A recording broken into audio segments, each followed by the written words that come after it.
Pues buenas tardes a todas y a todos. Les damos la más cordial bienvenida al 10º coloquio de investigación que organiza la Dirección de Investigación y Posgrado de la Universidad Nacional Rosario Castellanos.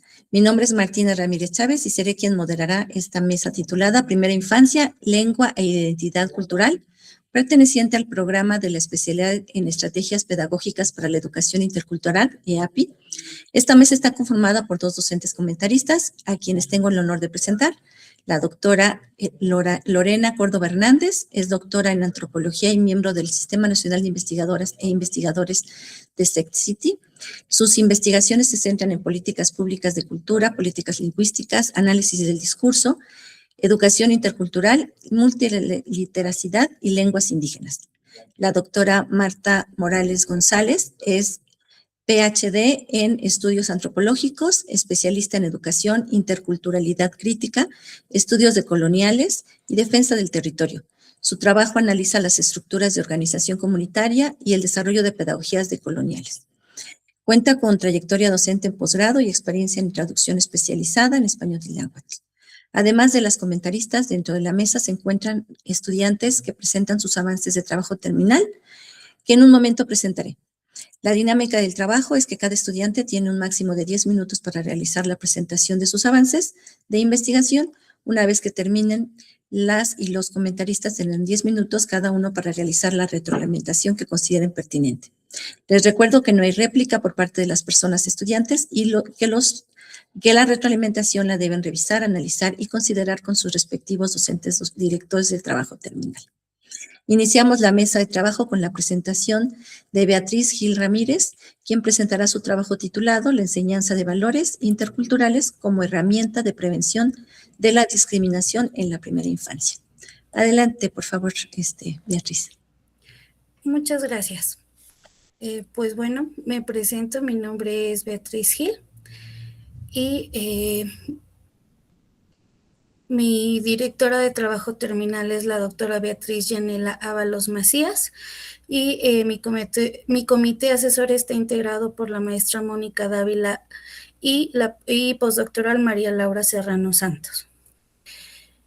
Me complace exponerles mi proyecto, ya que este se vincula directamente con la especialidad en estrategias pedagógicas para la educación intercultural, ya que este propone el diseño e implementación de un taller sustentado en estrategias pedagógicas interculturales para fortalecer la formación de valores y prevenir prácticas discriminatorias en estudiantes de educación básica. La intervención responde a los principios de la educación intercultural crítica al promover el reconocimiento de la diversidad y el diálogo entre saberes, la inclusión y la construcción de una convivencia respetuosa dentro del contexto escolar. Ustedes se podrán preguntar, pues, ¿dónde están las estrategias pedagógicas interculturales? La respuesta es que no basta con que el taller hable de valores. Las estrategias deben estar presentadas en la forma de enseñar. Por ejemplo, el aprendizaje cooperativo intercultural, el diálogo de saberes, el trabajo colaborativo, narrativas e historias de vida, resolución pacífica de conflictos, aprendizaje basado en proyectos con enfoque comunitario, actividades de reflexión sobre la diversidad cultural y participación de las familias y la comunidad. Es decir, que las estrategias pedagógicas... Está avanzando la presentación, perdón. ¿Mande? No está avanzando. Ya. Es decir, que las estrategias pedagógicas son el miedo y la formación en valores y la prevención de la discriminación son los fines. El título actual, lo que están viendo en su pantalla es un cuadro que yo les quise hacer para que viéramos la relación del título actual con la línea de investigación, ya que este título es pertinente y puede reforzar aún más su relación con la especialidad si se hace explícito en el enfoque intercultural. Por ejemplo, mi proyecto se llama Taller de Estrategias Pedagógicas Interculturales para la Formación de Valores y la Prevención de la Discriminación en Estudiantes de cuarto grado de Educación Básica de la Comunidad Educativa Hans Christian Andersen. Aquí yo en la primera columna les puse la especialidad. Como segunda columna tenemos el proyecto de trabajo terminal y la relación que existe entre ellos dos. Las estrategias pedagógicas es la especialidad, proyecto de trabajo terminal es el taller de estrategias interculturales y la relación es el proyecto, que el proyecto diseña e implementa una estrategia pedagógica concreta.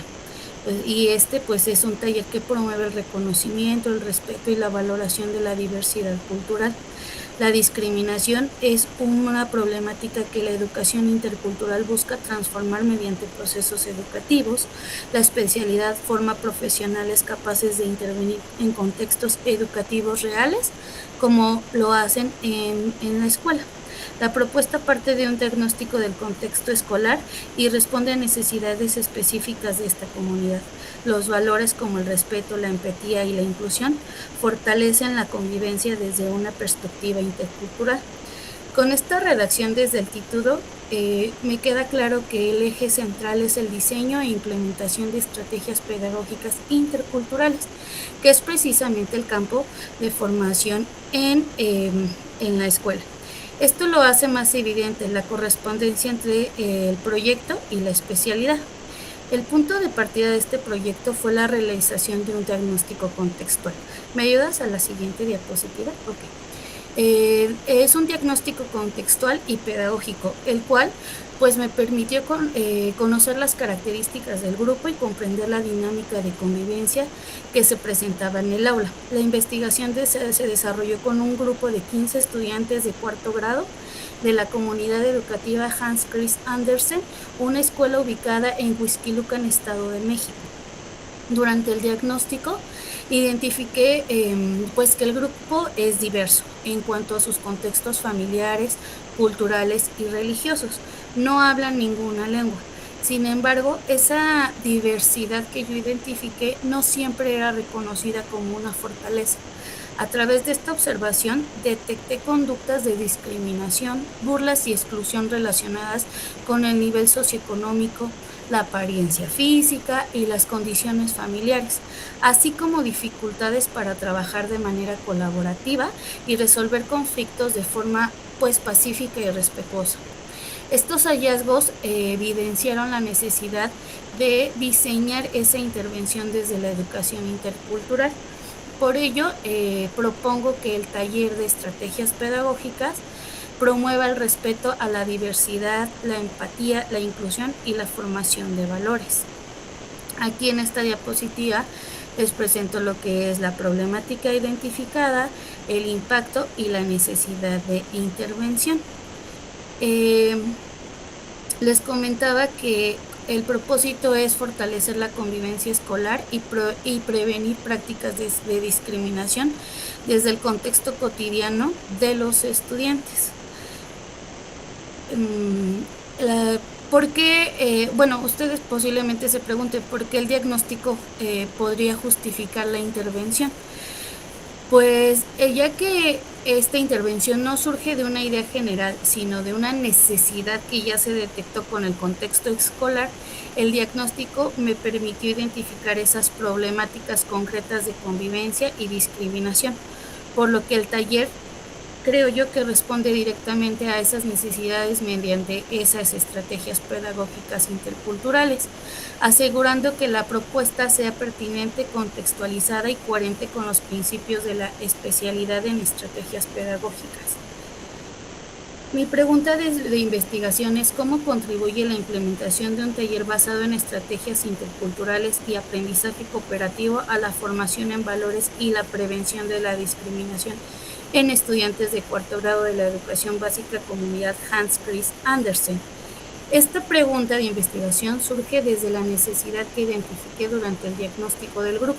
Al observar situaciones de discriminación, exclusión y dificultades en la convivencia, me planteé si una intervención pedagógica con enfoque intercultural podía generar algún cambio en la forma en que los estudiantes se relacionan entre sí.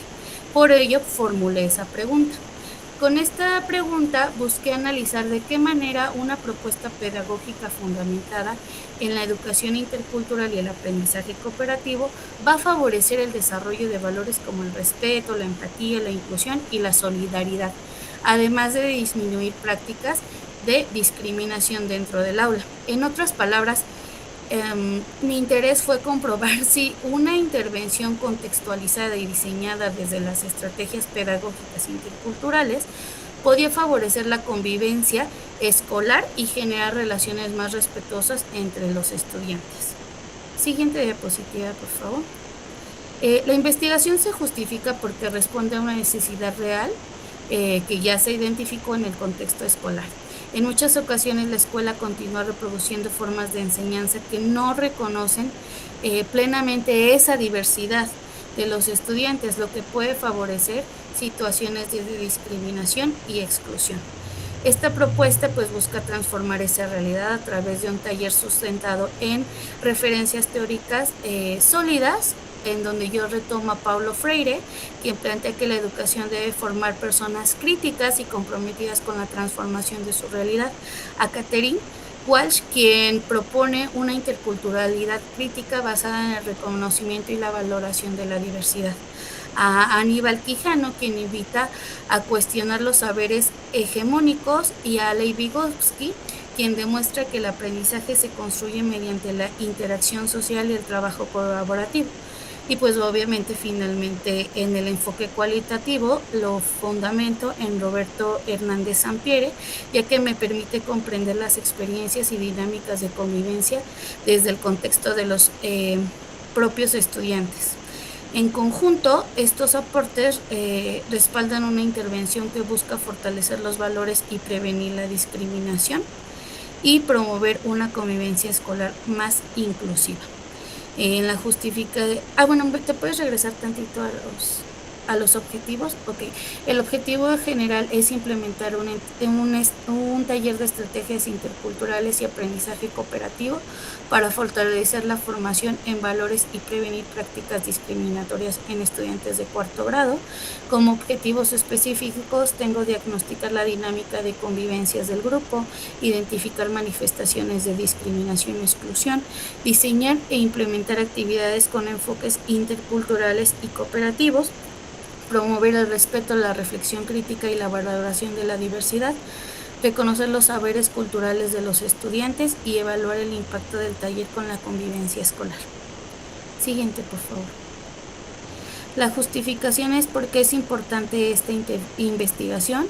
Es importante porque fortalece prácticas educativas inclusivas e interculturales en la educación básica, responde a problemáticas de discriminación, exclusión y desigualdad presentes en la convivencia escolar, promueve el desarrollo de valores como el respeto, la empatía, la solidaridad y la inclusión, favoreciendo un aprendizaje cooperativo y el reconocimiento de la diversidad cultural, contribuyendo a la construcción de una escuela democrática e intercultural.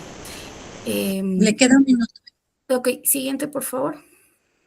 La hipótesis planteada es la implementación de un taller basado en estrategias interculturales y aprendizaje cooperativo, el cual fortalecerá la formación de valores y construirá la prevención de esas prácticas de discriminación dentro de esta aula. Esta hipótesis se sustenta en diversos referentes teóricos como Catherine Walsh y, bueno, los teóricos que les mencioné. ¿Me ayudas con la siguiente, por favor?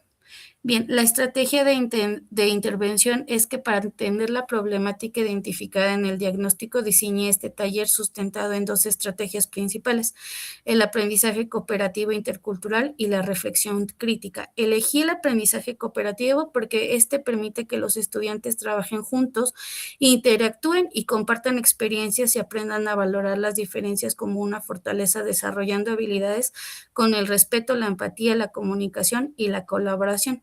Complementariamente incorpore actividades de reflexión crítica para que los estudiantes puedan analizar sus propias actitudes, identificar prejuicios y reflexionar sobre situaciones de discriminación vividas dentro y fuera de esta aula. Esta combinación de estrategias no solo tiene un sustento teórico sólido, sino responden directamente al objetivo de mi investigación, que es fortalecer la formación de valores y prevenir prácticas discriminatorias mediante una intervención pedagógica en enfoque intercultural. Siguiente, por favor. El marco teórico de mi investigación integra los principales conceptos que sustentan la propuesta de intervención. Los ejes de análisis me permiten comprender la discriminación y la convivencia escolar desde una perspectiva intercultural. Considero la importancia de la educación inclusiva y el aprendizaje cooperativo, la formación de valores y las estrategias pedagógicas críticas. Siguiente, por favor. Bueno, y eso sería todo. Muchas gracias. Muchas gracias agradecemos la presentación y vamos a iniciar con la ronda de retroalimentaciones, para lo cual le voy a ceder la palabra a la doctora Lorena Córdoba Hernández. Adelante, doctora. Gracias. Hola, buenas tardes, Beatriz. Felicidades por tu presentación. Creo que es una presentación bastante organizada y podemos irte siguiendo sin ningún problema. Y también el resumen que hiciste llegar, ¿no?, a la dirección para la presentación del día de hoy. Bueno, yo quisiera como pensar en el proceso a futuro de tu intervención, sobre todo tomando en cuenta que tú ya tienes detectadas las necesidades. Y una de las cosas que me parece sumamente importante es no dejar de lado que tu proceso de diagnóstico lo hiciste a partir de elementos de comprensión lectora, expresión oral y expresión escrita. Y cuando te vamos escuchando, todo eso se va perdiendo.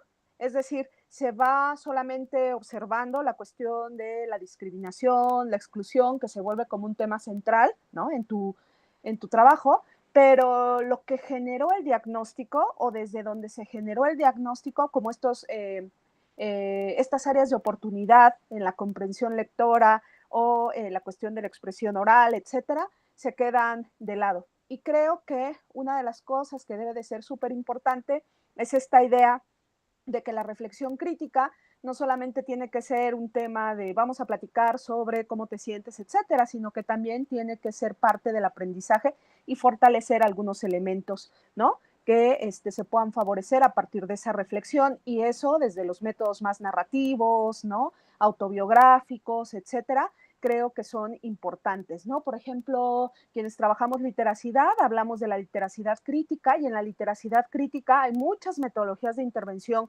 como el teatro comunitario, como el diario, ¿no?, etcétera, que nos ayudan justo a ser reflexivos y al mismo tiempo hacer este fortalecimiento de la expresión, ya sea oral, escrita o multimodal, de acuerdo a lo que se esté trabajando.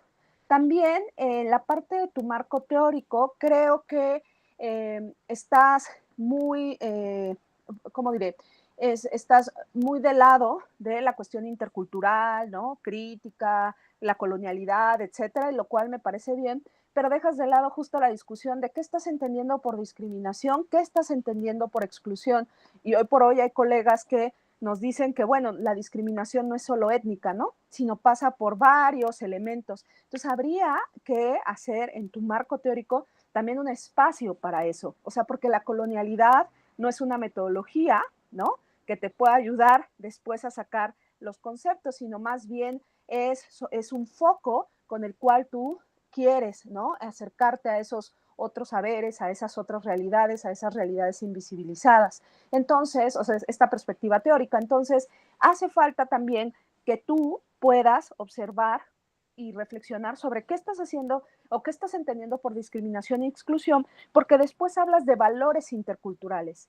¿Y eso desde dónde? ¿No? A veces también somos, bueno, en mi experiencia de trabajo, con población indígena, a veces los propios colegas en esta cuestión de los valores dicen que un valor de ser indígena es ver hacia abajo y hacia el piso y no hacer ningún, ¿cómo diré? no contestarle a la otra persona, no hacer ninguna cuestión en contra de lo que esté sucediendo. Y a mí eso no me parece un valor, ¿no? Me parece una cuestión histórica que tendríamos que ver sobre cómo se ha hecho, ¿no? Que mucha de la población indígena se posicione frente al otro blanco, al otro colonizado, al otro colonizador. Bueno, entonces, con esto quiero decir que me parece que hasta este momento el tener el diagnóstico te deja claridad sobre la necesidad de intervención, pero creo que sí estás coqueteando mucho con la cuestión de la interculturalidad crítica y eso mismo no te está dejando ver otros elementos que tu propio diagnóstico te está diciendo. Y sobre todo el tema de las estrategias, ¿no? O sea, por ejemplo, cuando digo teatro comunitario, etcétera, bueno, no estoy diciendo que lo hagas, sino más bien, si estoy detectando una dificultad de aprendizaje, una barrera, ¿no? Ni siquiera una dificultad de aprendizaje, a lo mejor una barrera de no escucha del otro, entonces, ¿cuáles son las estrategias que voy a hacer? ¿No? Si tú colocas primero todo lo de colonial, todo lo crítico, lo único que vas a hacer es obnubilar esas cosas que en realidad te están marcando en tu diagnóstico. ¿Sí me explico? Entonces suena muy bonito, lo otro, lo crítico, etcétera, pero lo real, lo que está pasando en ese cuarto grado, ¿no? Con esos 15 alumnos, se está obnubilando porque nos estamos yendo por lo que dice una tendencia teórica. Entonces yo sugeriría que estacionaras un ratito el carro ahí y que avanzaras un poco más en escuchar la realidad y las necesidades que tu diagnóstico te mostró, independientemente del aparato teórico que estás llevando, ¿no? Creo que algo y una postura crítica de la crítica también es decir, bueno, no necesariamente lo que yo entendía por discriminación es discriminación, ¿no? O no necesariamente es una discriminación como normalmente se entiende, también puede ser de este estilo, pero desde la realidad, desde lo que ese diagnóstico y tu intervención te van a dar y no a priori de lo que la misma literatura ya nos está diciendo. Esos serían mis comentarios, pero te felicito porque, vuelvo a repetir, tienes un diagnóstico, el diagnóstico ya te dio las necesidades y ahora, bueno, a repensar y a trabajar en ese proceso. Muchas gracias. Muchas gracias, doctora. Bueno, le voy a ceder la palabra a la doctora Marta Morales González. Adelante, doctora. Muchas gracias. Beatriz, muchas felicidades por su presentación. Extiendo también la felicitación a su directora y a su comité tutorial. Efectivamente coincido también con mi colega, la doctora Lorena.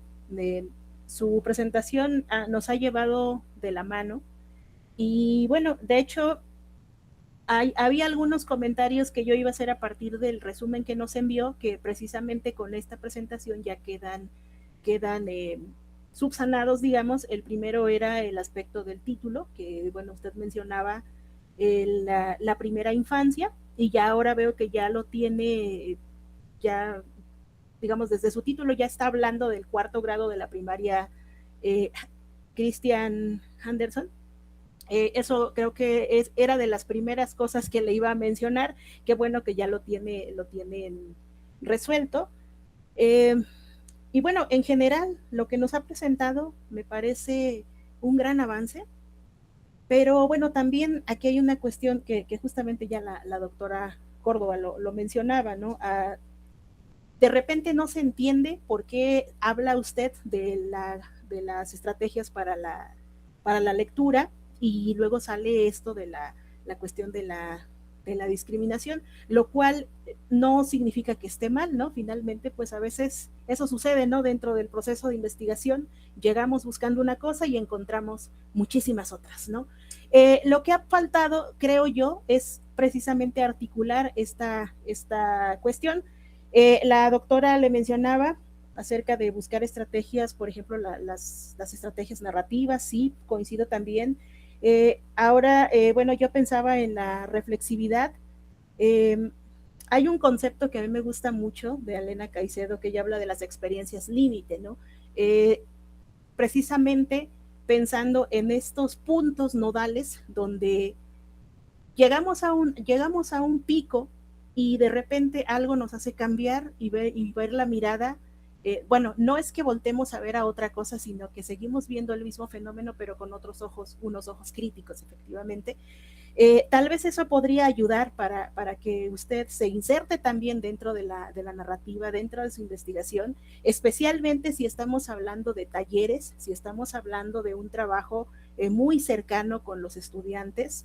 Me parece, bueno, hablando ya sobre su marco teórico, me parece que elegir a Paulo Freire es buena opción, pero también creo que también podría voltear a ver a otros teóricos que precisamente, bueno, provienen también de la misma escuela pedagógica, digamos, ¿no? En este caso yo pensaba, por ejemplo, en la IAP, ¿no? Fals Bordan, precisamente, pues él hablaba más, bueno, ellos más bien hablaban de esta cuestión de ver a la pedagogía no tal vez desde otros ojos, precisamente para poder hacer estas reflexiones críticas, ¿no? No verlo solamente desde la fase o el ámbito de la institución, sino también introducirse, también formar parte, estar ahí y sumarse también dentro de esas reflexiones, ¿no?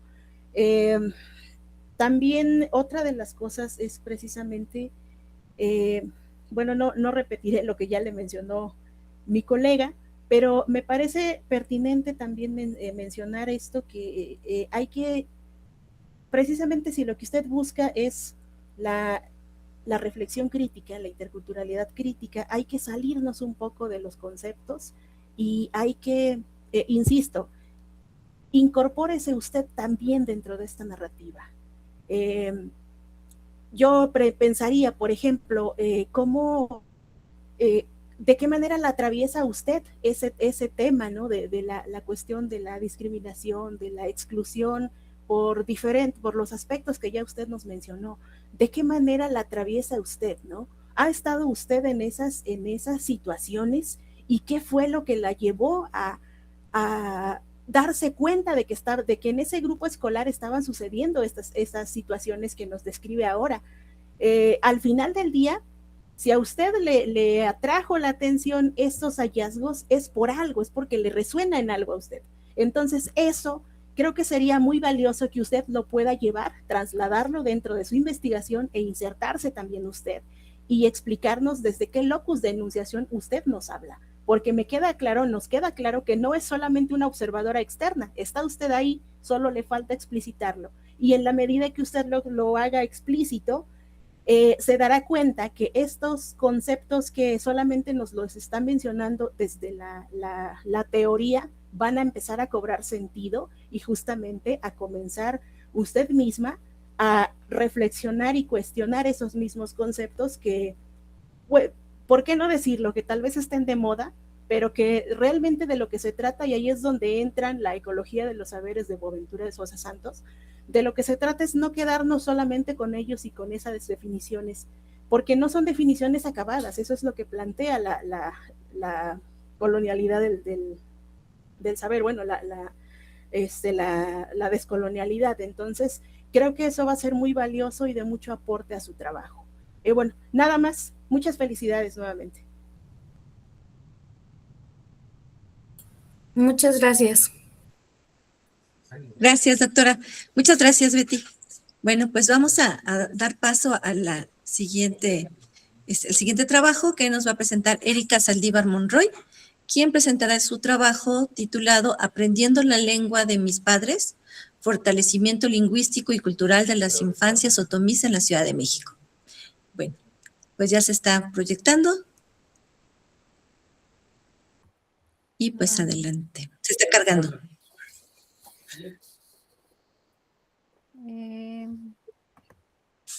Lo que se carga, me voy presentando. Hadihu, Num Tujuga, Erika Saldívar Monroy, Dikoyaga de Yogawa. Bueno, gracias. Mi nombre es Erika Saldívar Monroy, estudiante de la especialidad de Estrategias Pedagógicas para la Educación Intercultural. Hoy les quiero compartir mi tema de mi trabajo de investigación, que tiene el título de Aprendiendo la lengua de mis padres, fortalecimiento lingüístico y cultural de las infancias otomíes en la Ciudad de México. Este es un reporte de intervención que se encuentra en la línea de investigación, identidad cultural, bilingüismo y educación intercultural en zonas urbanas. Y bueno, les quiero presentar mi comité asesor. El director es el doctor Nicanor Rebolledos Recendis. Como parte de mi comité asesor se encuentra la doctora Cassandra Guajardo Rodríguez y el doctor Enrique Fernando Nava López.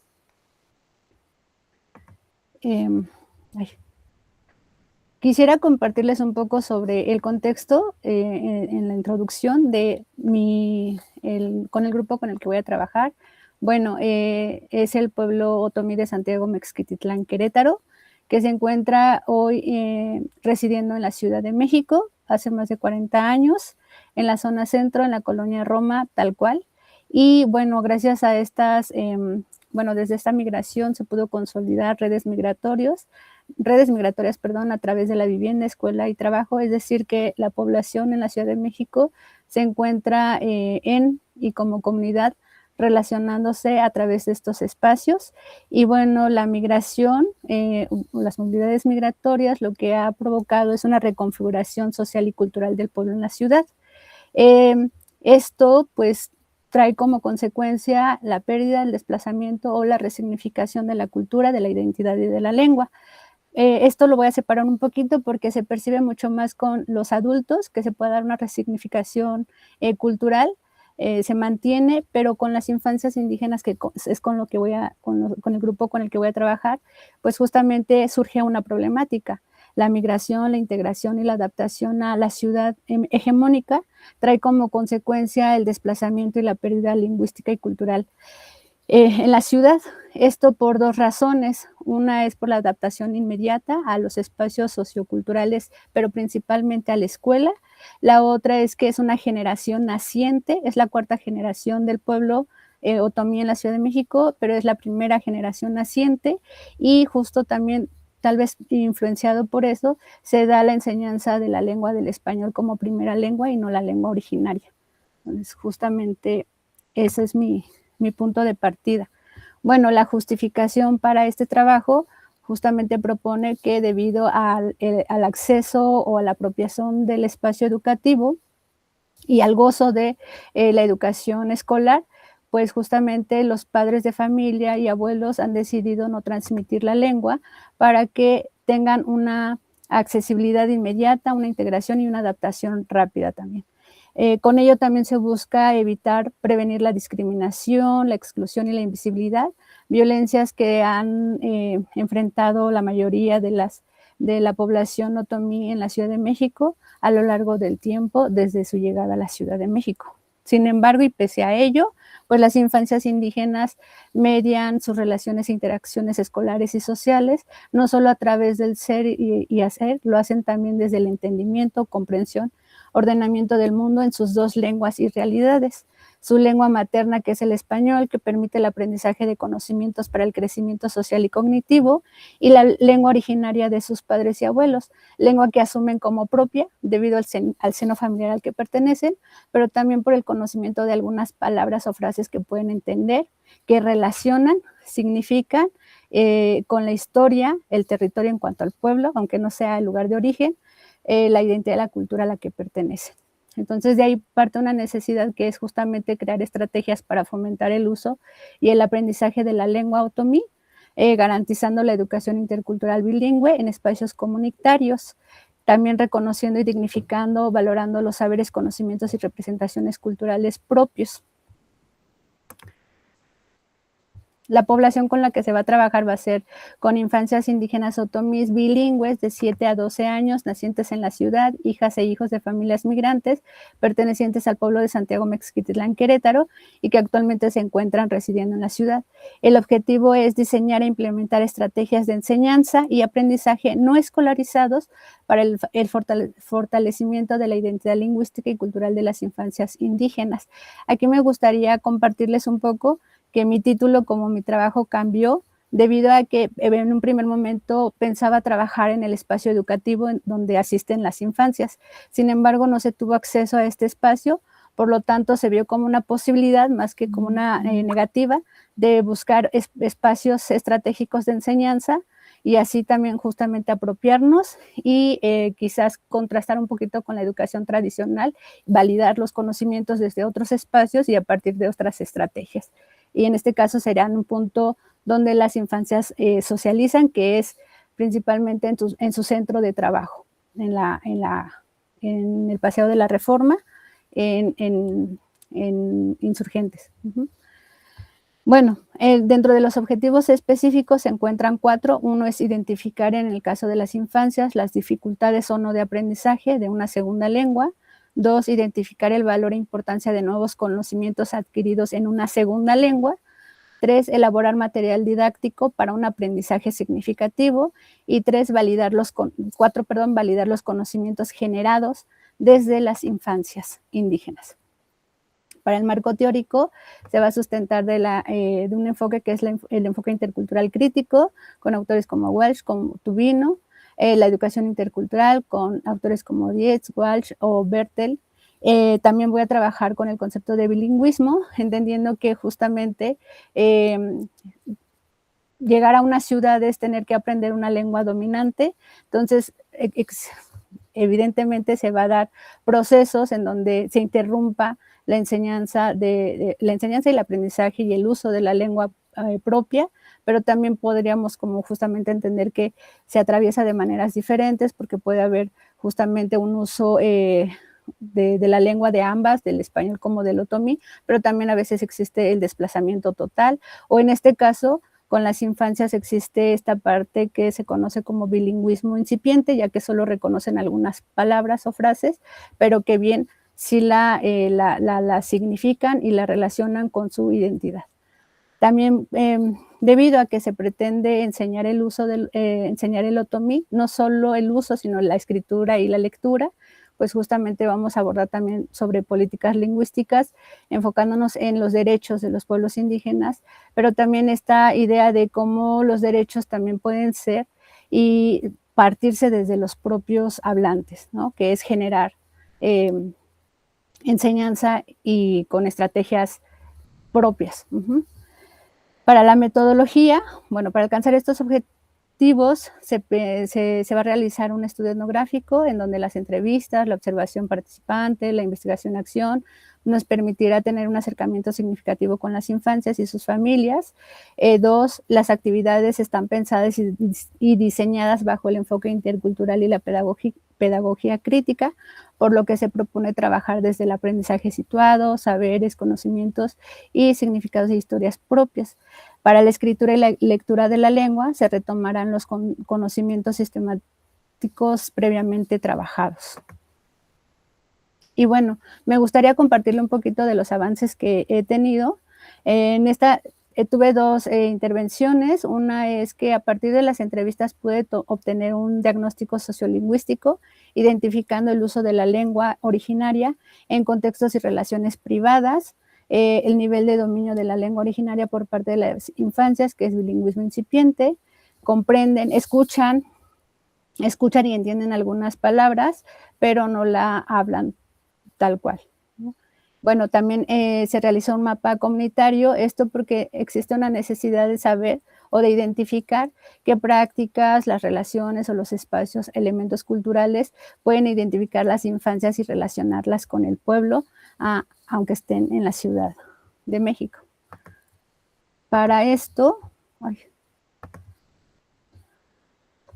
permítanme.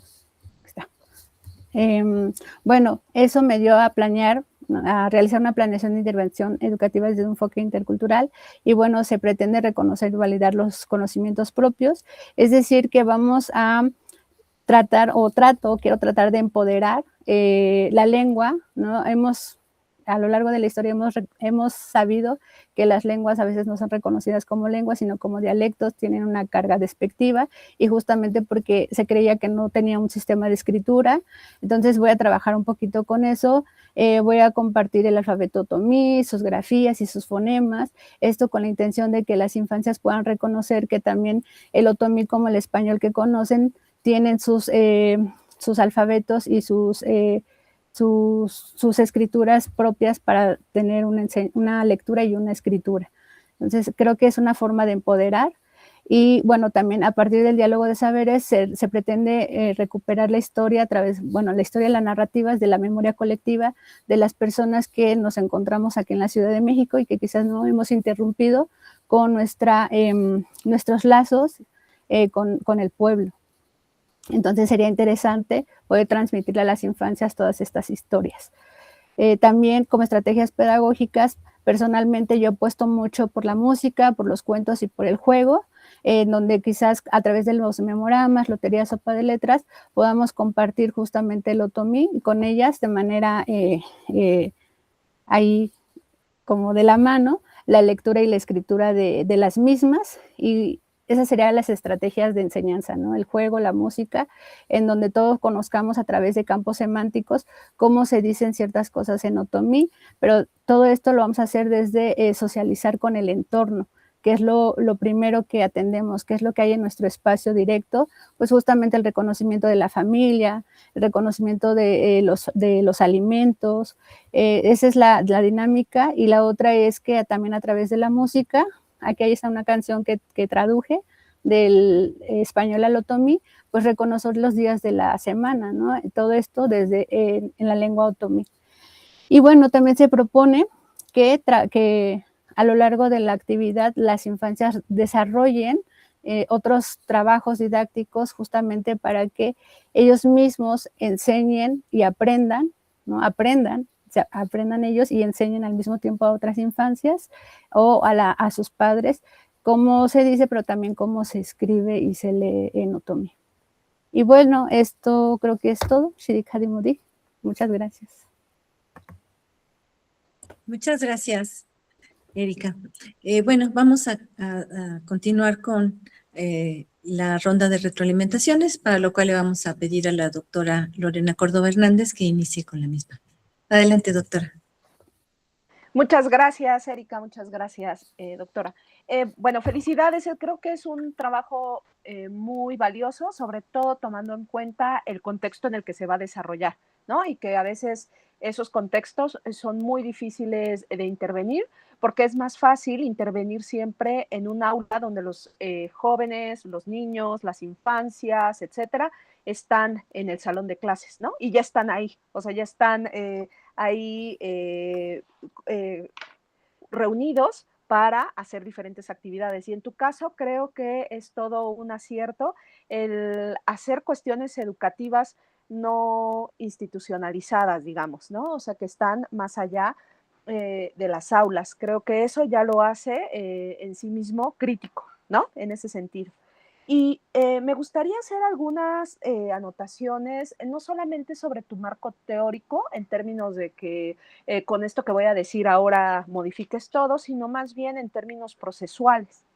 Tú acabas de comentar y en tu texto se lee que al final tú estás hablando de varias generaciones ya de migración, ¿no? O sea, ya no es como la primera familia que llega a la Ciudad de México, sino incluso que ya van generaciones tras generaciones, ¿no?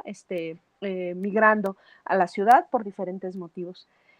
Y creo que un concepto y una idea que te puede abrir muchísimo el camino de discusión es las lenguas de herencia y los hablantes de lenguas de herencia.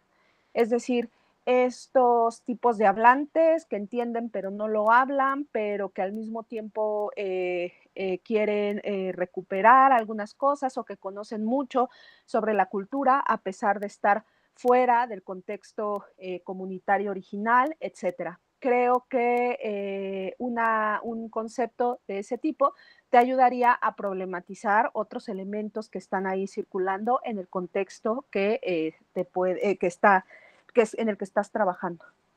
También algo que hemos estado trabajando mucho es esta idea de que cuando nosotros hablamos de políticas lingüísticas, no podemos hablar de políticas lingüísticas sin hablar de planificación. Es decir, pues las políticas lingüísticas, si nos ponemos a analizar las políticas lingüísticas en el país, pues la verdad es que estamos en avanzada porque tenemos políticas a favor de las lenguas indígenas desde hace más de 20 años. Pero ¿qué pasa cuando eso lo pasas a la práctica o cuando ves la realidad, ¿no? En realidad, lo que pasa es que de la política a la planificación hay un espacio bastante grande y bastante olvidado, ¿no? Yo te sugeriría poner los ojos no solo en la política lingüística, sino también en la política, la planificación lingüística en el ámbito educativo. Es decir, cómo se planifica, ¿no? Vamos a hacer algo por la lengua. Bueno, ¿qué vamos a hacer?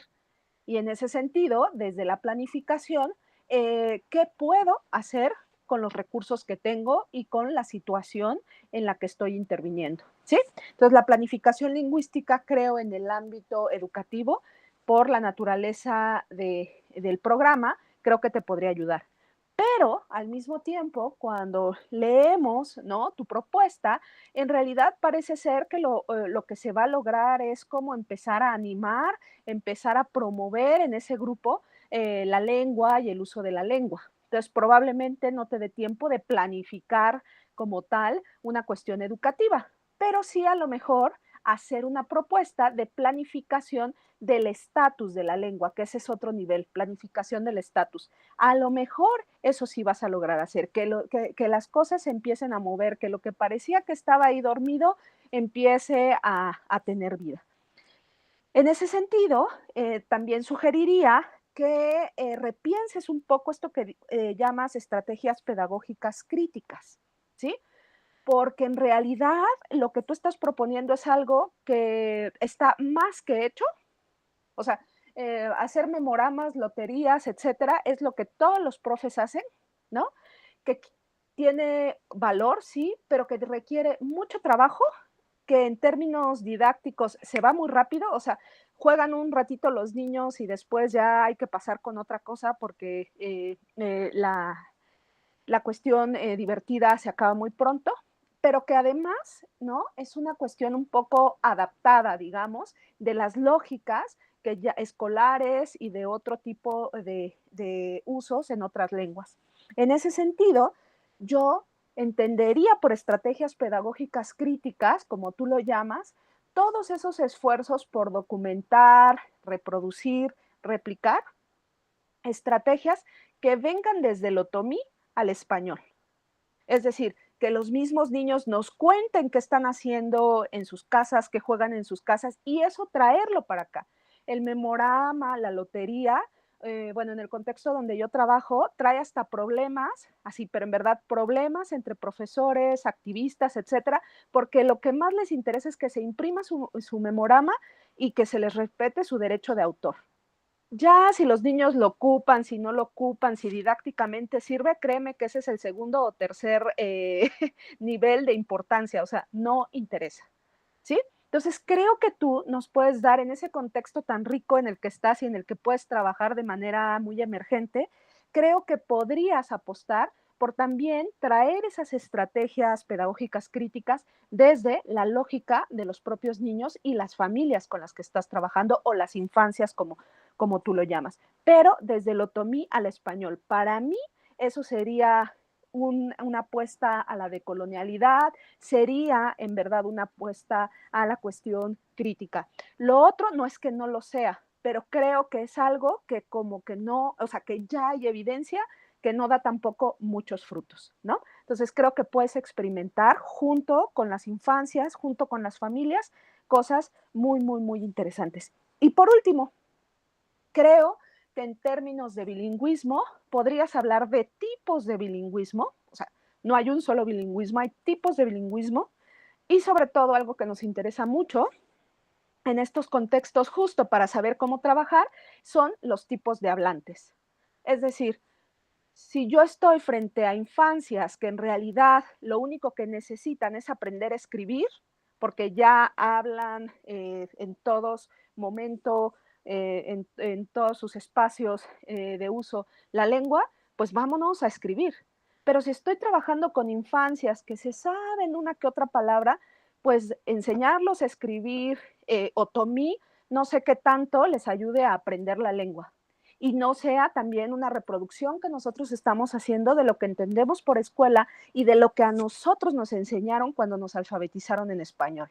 No sé si me explico. Entonces creo que hablar de tipos de hablantes, ver qué tipo de infancias lingüísticas tienes, no nada más en términos de documentación, sino también en términos de planificación y de intervención, te ayudarían a ver en realidad cuáles serían las estrategias que necesitarías implementar con ese grupo.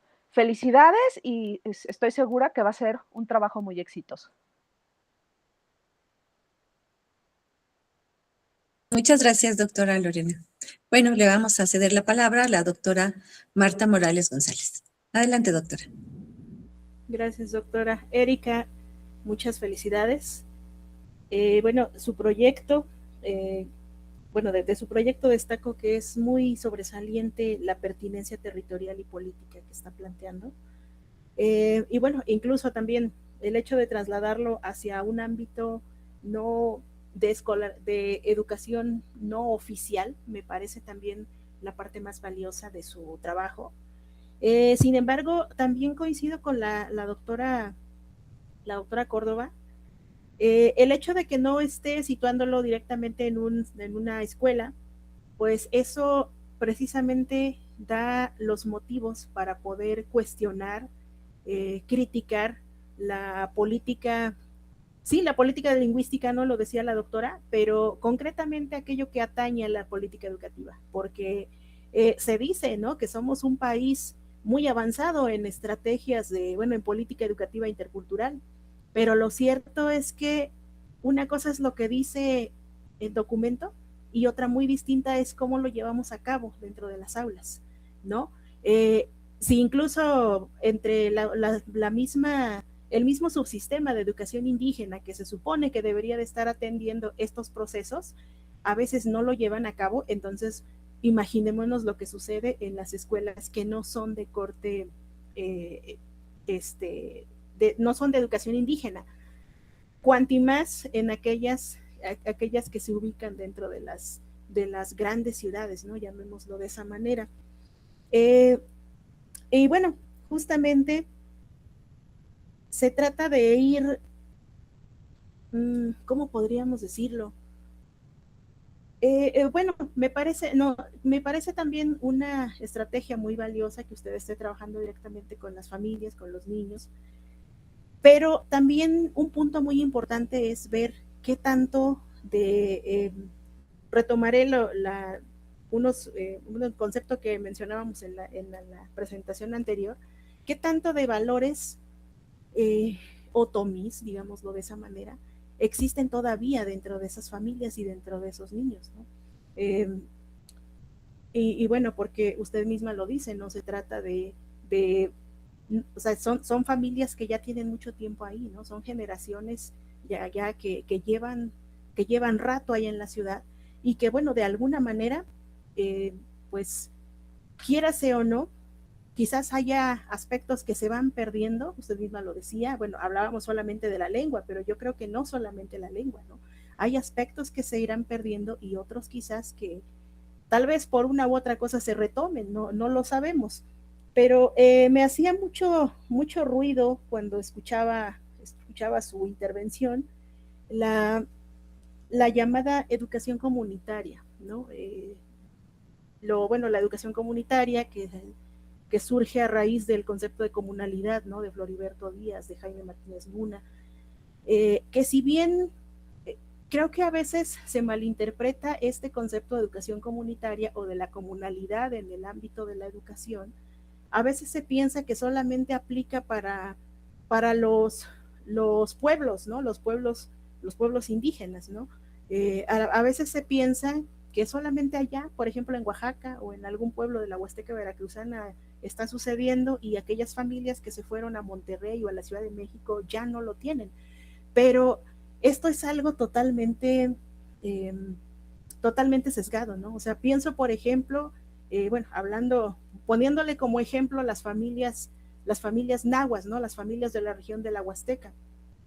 Usted debe saber que, por ejemplo, en la Ciudad de México van conformando grupos barriales, ¿no? El de Ecatepec, por ejemplo, es una de las zonas más, donde hay más gente del nahua de la Huasteca, otomís de Tezcatepec, por ejemplo, Tenex de Tantoyuca, y entonces se van conformando, se van agrupando en la ciudad y ahí también se van, digamos que se van replicando, por así decirlo, los valores, las costumbres, las tradiciones, todo lo que llevan consigo, ¿no? Recordemos, por ejemplo, que, bueno, sé que no es el tema, pero creo que sí valdría la pena recordar que, bueno, al ser sujetos de una cultura ajena, por ejemplo, a la cultura nacional, pues, llamémosle de esa manera, a donde vayan, somos personas que llevamos con nosotros nuestra otra cultura, otra cosmovisión, otra espiritualidad, otra religiosidad, otros valores, ¿no? Que muchas veces ahí están y se manifiestan, e incluso muchas veces cuando migras es cuando nos damos cuenta que tenemos varios saberes que tal vez cuando estábamos allá al lado de todos nuestros paisanos no nos dábamos cuenta que los teníamos. Bueno, en ese sentido, creo que, insisto, sé que no es su tema, pero creo que sí valdría la pena explorar un poco a partir de estos procesos de la educación comunitaria, a partir de la revisión, por ejemplo, bueno, no estoy segura, pero quizás hablemos del concepto de cosmovisión. O sea, de alguna manera, insisto, sé que no es su tema, pero valórelo usted y su comité, pero me parece que hay algo de eso podría usted estar recuperando, concretamente en las narrativas que ya ha realizado y que seguramente seguirá realizando, y que posiblemente ahí encuentre otros valores, otros conocimientos que merecen la pena también que usted ahonde. Lo otro, a ver qué se me estaba pasando. Bueno, pues que justamente creo que en dentro de su metodología usted ya plantea la etnografía, plantea la observación participante, plantea las entrevistas, entonces creo que todo eso le puede dar a usted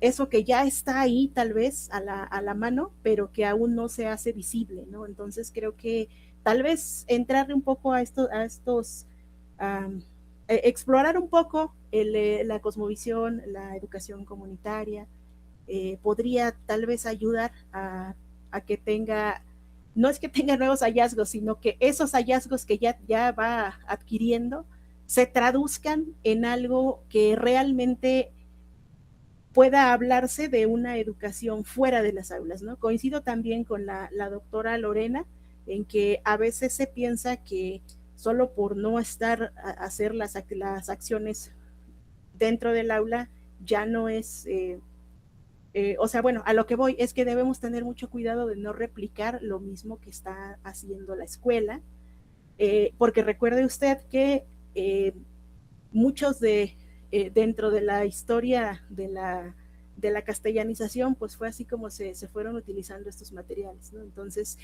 ya recordé lo que le iba a mencionar. Otra de las cosas, hablaba usted de los famosos, de los alfabetos.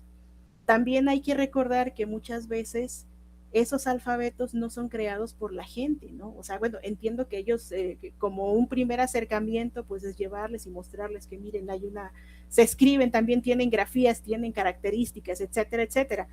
Pero también me parece que esto a lo mejor no lo alcanza a hacer en este momento, pero considérelo también que ya una vez que adquieran las competencias lingüísticas, si se les puede llamar así, quizás valdría la pena que ya una vez que ellos saben hablar y escribir en su lengua, también, ¿por qué no?, analizar desde ellos mismos si realmente eso les ayuda para la escritura de sus expresiones. Bueno, un ejemplo muy concreto, y efectivamente, como lo decía la doctora también, muchas veces los famosos alfabetos pues obedecen más a una cuestión a veces institucional, a veces individual, pero muchas veces están marcados mucho por los egos, ¿no? Entonces, le pongo un ejemplo, en el caso náhuatl hay como 6 alfabetos, si es que según recuerdo el último conteo, pero no todos esos alfabetos responden a las necesidades de comunicación escrita de nuestra lengua, ¿no? Entonces, muchas veces en mi región hay zonas, no digo que todos, ¿no? Pero hay zonas donde, por ejemplo, se oponen al uso de la W porque dicen, es que ese sonido no representa. O sea, por ejemplo, al decir Shiwit no representa, o sea, sí les representa a los que dicen Shivit. Entonces, bueno, pero ese tipo de cosas, obviamente, es hasta que uno ya conoce esas diferentes formas de escritura y empiezas a pensar en cómo escribimos, cómo hablamos, cómo expresamos nuestra lengua. Bueno, ya hasta ahí le dejaría. Nuevamente la felicito, creo que es un trabajo muy, muy pertinente, muy, muy rico, y pues nada, esperaremos con ansias el resultado final de su trabajo. Muchas felicidades. Gracias. Muchas gracias. Gracias, doctora. Muchas gracias, Erika. Bueno, pues vamos a dar paso al siguiente trabajo y presento a Víctor Hugo Coria González, quien presenta su trabajo Un pedacito de Michoacán en Washington, estrategias pedagógicas interculturales para el fortalecimiento de la identidad cultural en familias mexicoamericanas. Adelante, Víctor. Ya se ve la presentación. Nada más completarla. Pantalla completa y adelante. Ok, hola, buenas tardes. No sé si me escucho bien, ¿todo bien?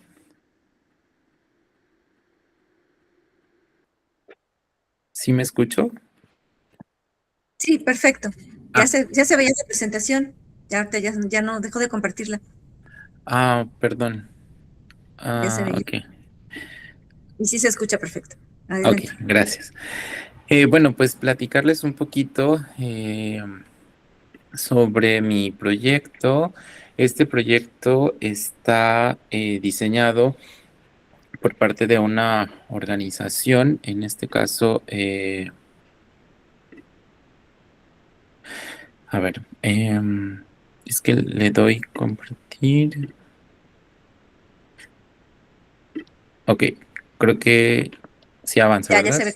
¿Todo bien? Ok, Sí se ve avanzando. perfecto. Adelante. Ok, bueno, pues mi proyecto se llama Un pedacito de Michoacán en Washington, una estrategia pedagógica intercultural para el fortalecimiento de la identidad cultural en familias mexicoamericanas a través del programa PROVEM.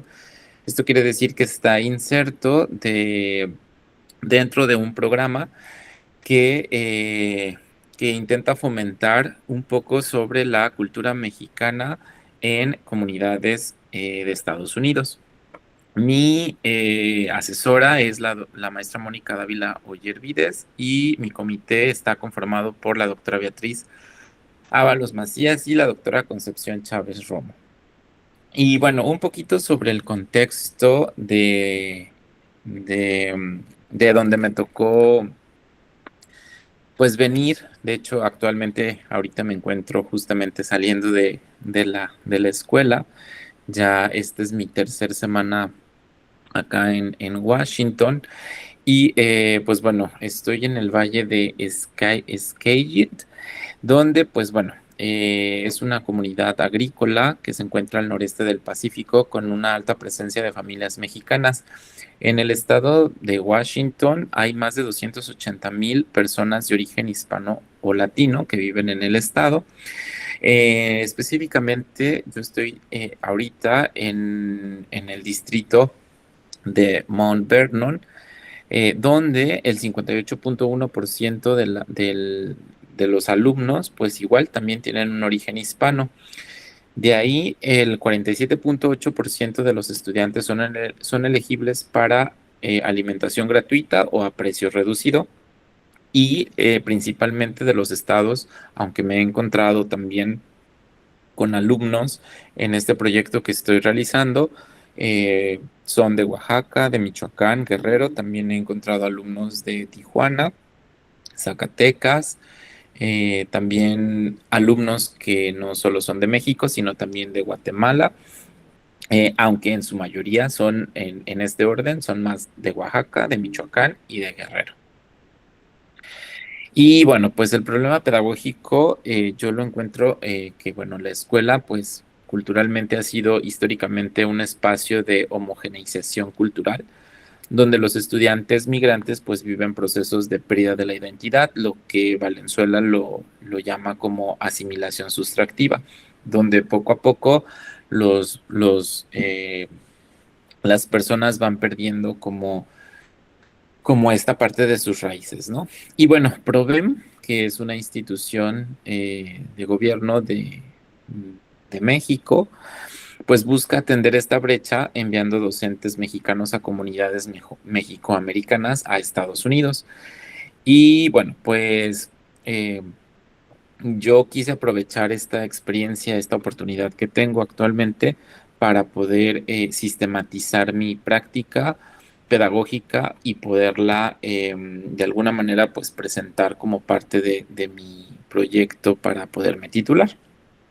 Una de mis preguntas principales de este proyecto es de qué manera las estrategias pedagógicas interculturales en este caso, bueno, específicamente de mi proyecto, pues contribuyen realmente a al fortalecimiento de la identidad cultural y el arraigo. Es decir, realmente este tipo de programas sí fomentan efectivamente, pues, esta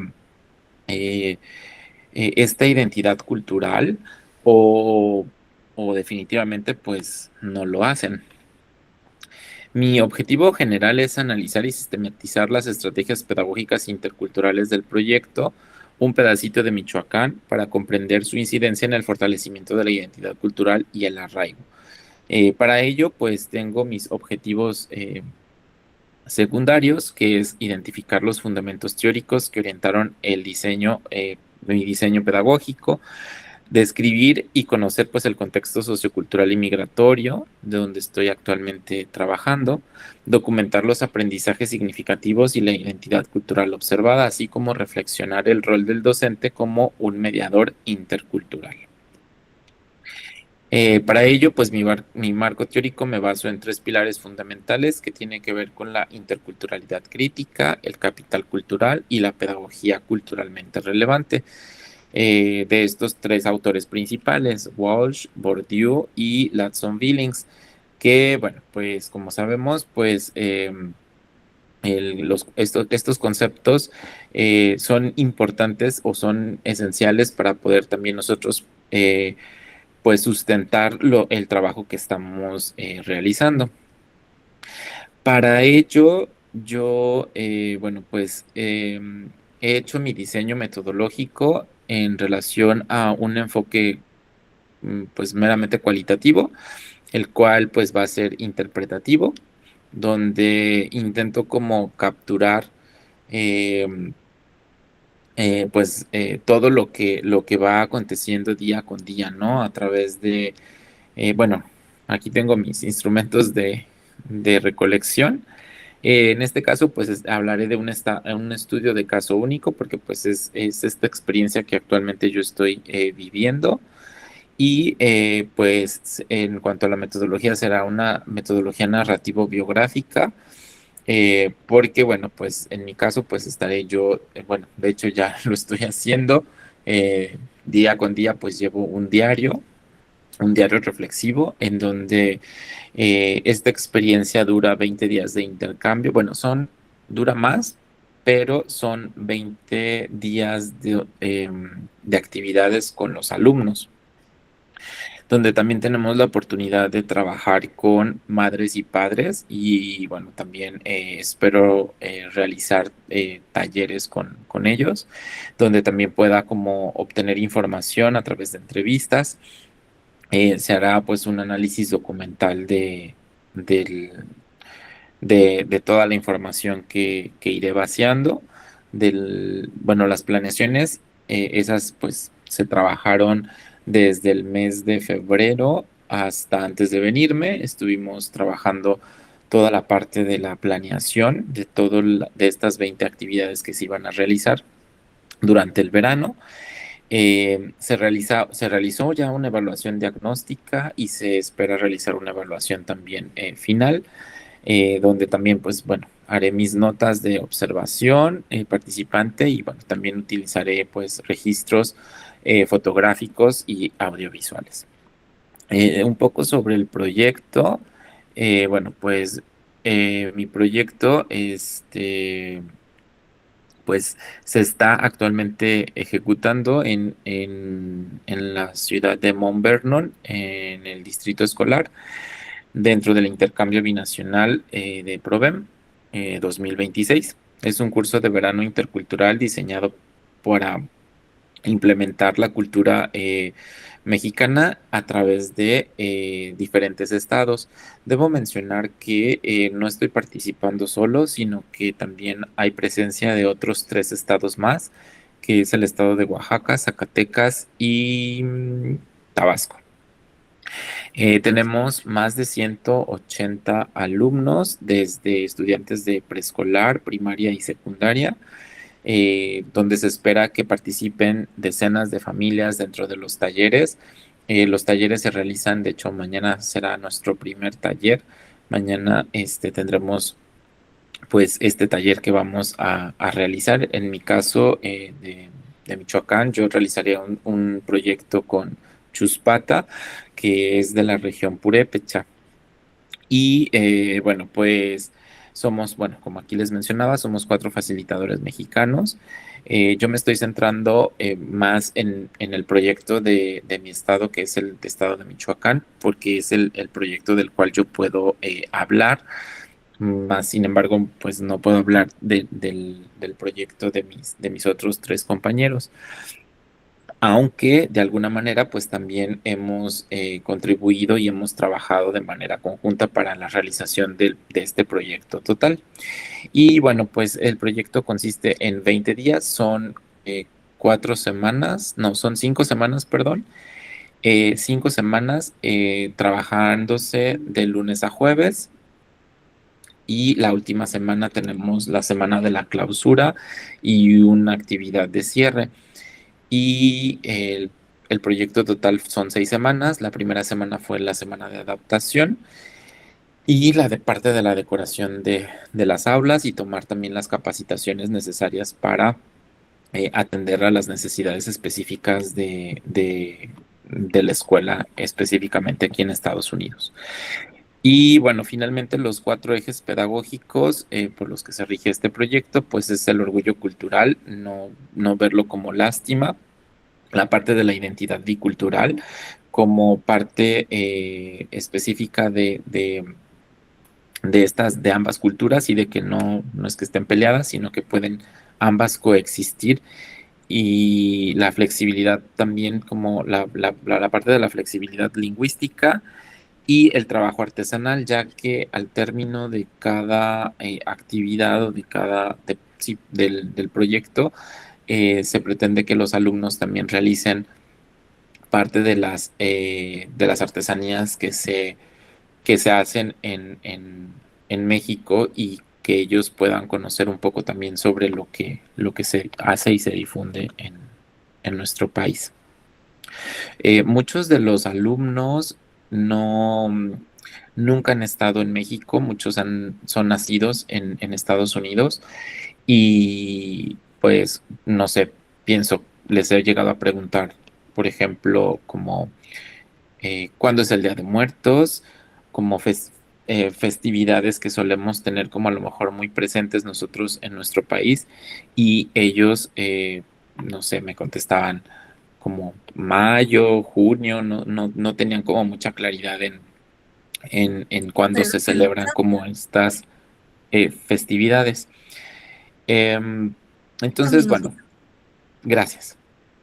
Y bueno, finalmente, pues en las fases de la investigación en las que yo he dividido como este proceso, pues ha sido, bueno, actualmente justo estamos en esta parte, que es ya en la experiencia como tal, la construcción del marco teórico que se sigue trabajando.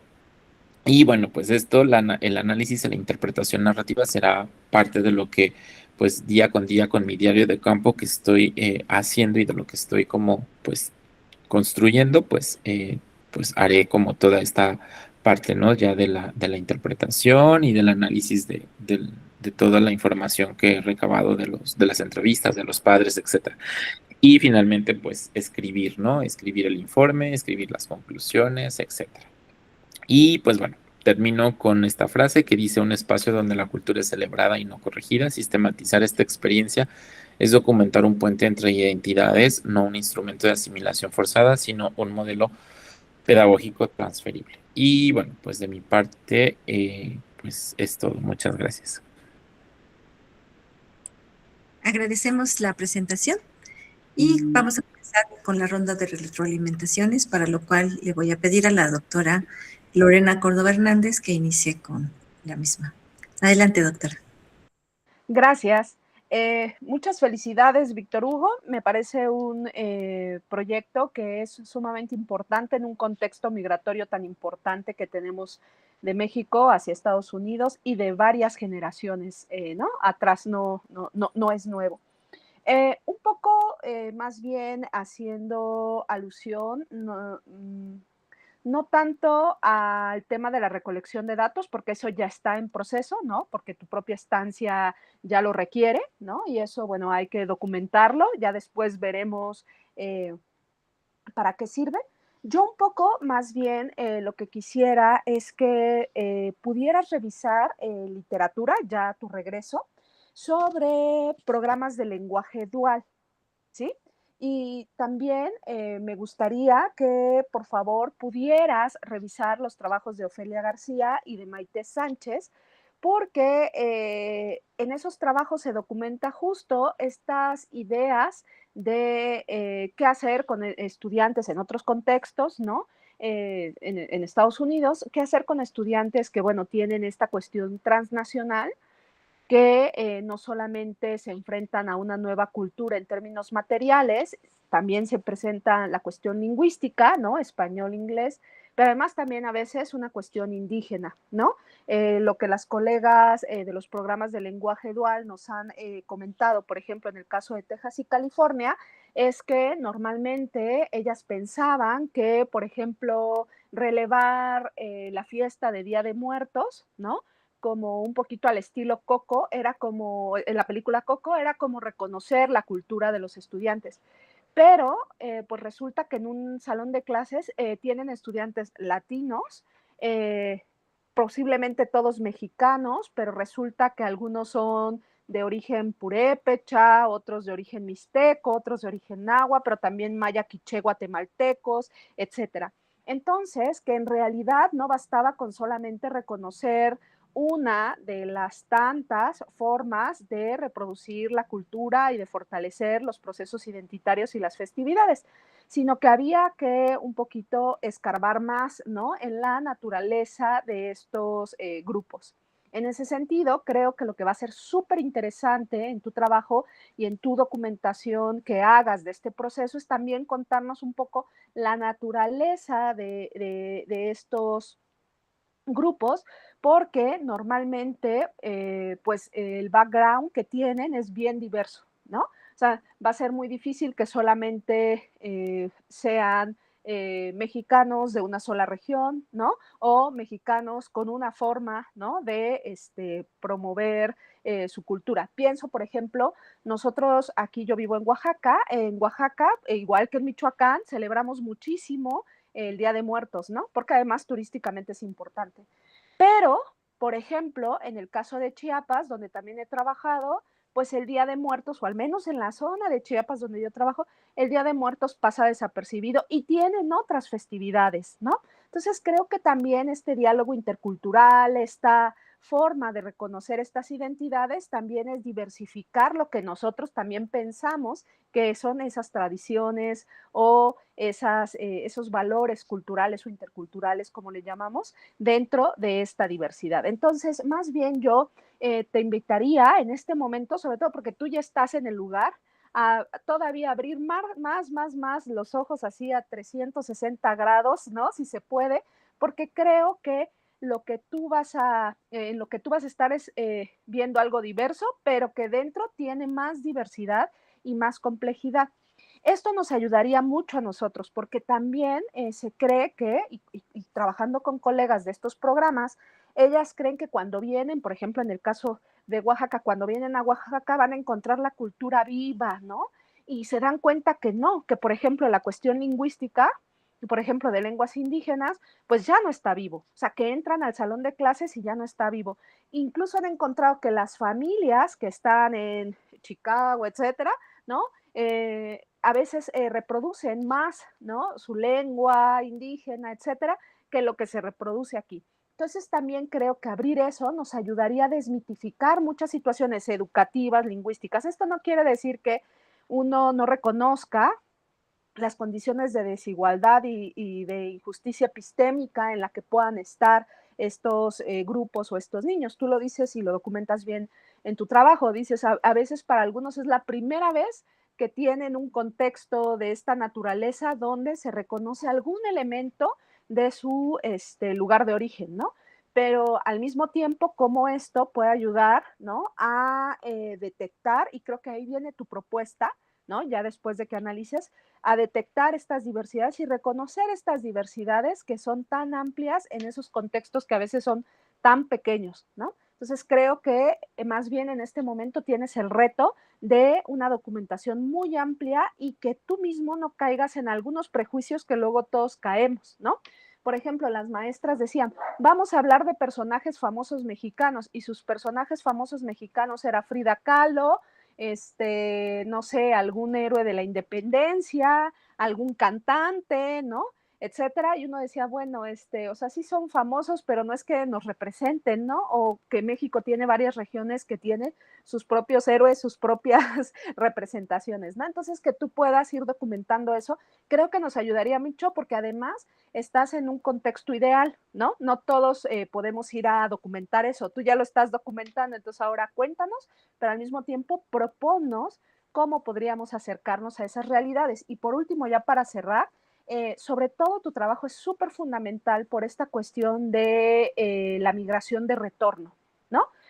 También hemos documentado con algunos estudiantes que no solo en Estados Unidos se sufre, ¿no? De discriminación y de borramiento de la cultura, sino a veces cuando lamentablemente, ¿no? Porque para muchos es lamentable regresar a México por condiciones migratorias X, luego sufren más discriminación aquí por parte de los docentes, por parte de todo el contexto, que lo que se suponía que nada más iba a vivir allá, ¿no? Entonces creo que esa documentación no solamente nutre a lo que pasa allá, sino nutre también al campo docente que está aquí y que potencialmente va a recibir en algún momento a esos estudiantes. Muchísimas felicidades y deseo buen cierre.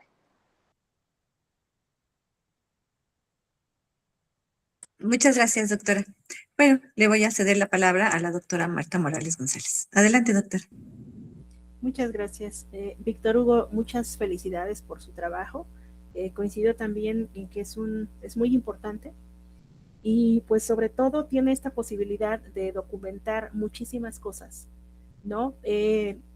Bueno, de hecho por ahí usted habla de documentar, sistematizar la experiencia y bueno, y me parece que por aquí es donde usted tendría que explicarnos a la experiencia de quién, la experiencia solamente de usted, la experiencia solo de los maestros, la experiencia de los alumnos, de los padres. Ya sé que nos dijo que va a entrevistarlos a todos ellos, pero concretamente, ¿qué experiencias quiere usted sistematizar, quiere usted documentar?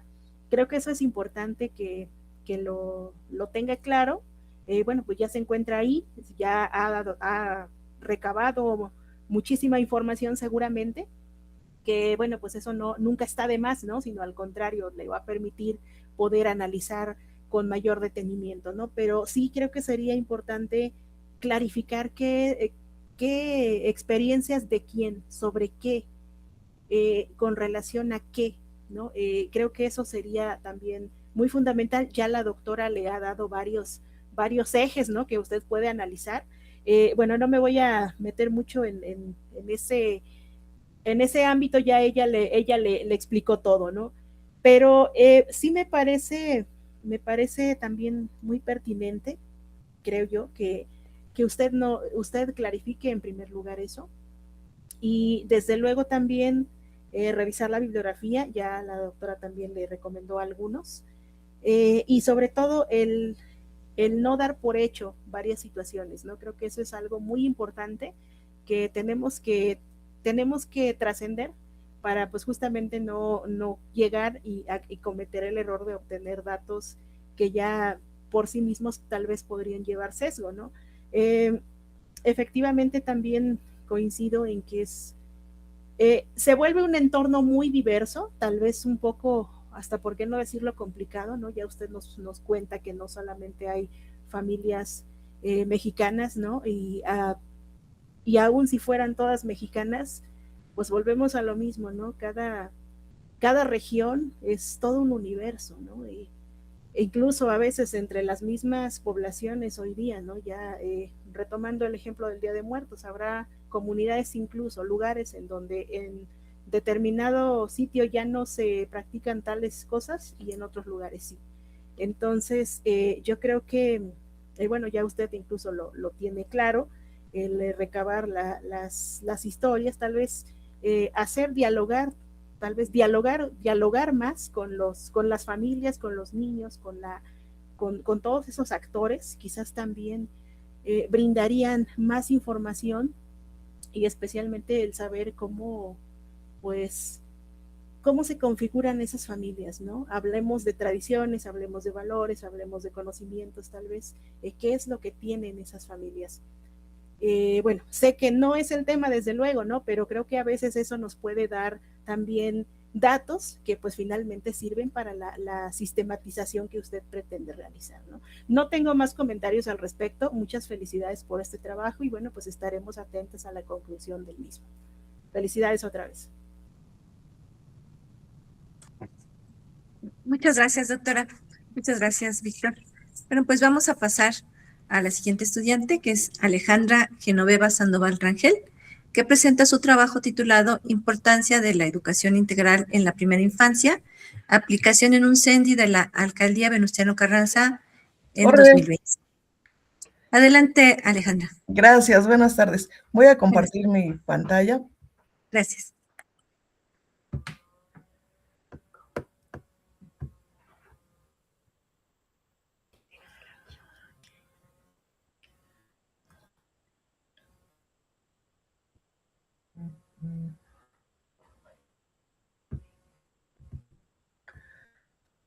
Ay, Dios.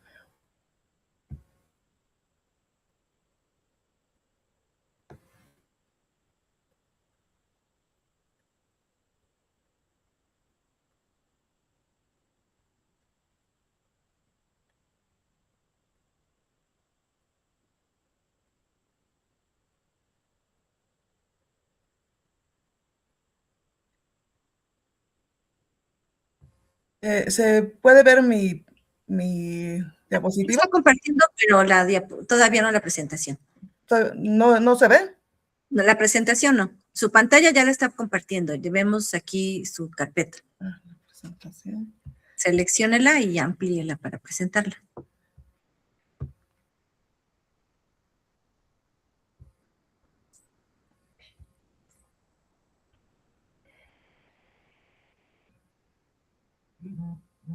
Ya no está, ya dejó de compartir.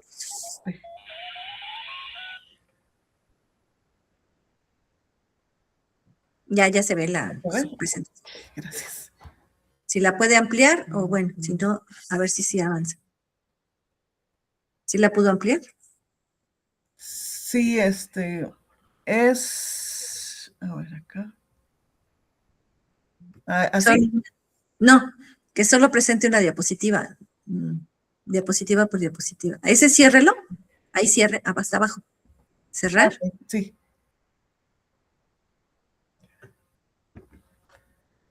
Y ahora comparta en modo de presentación.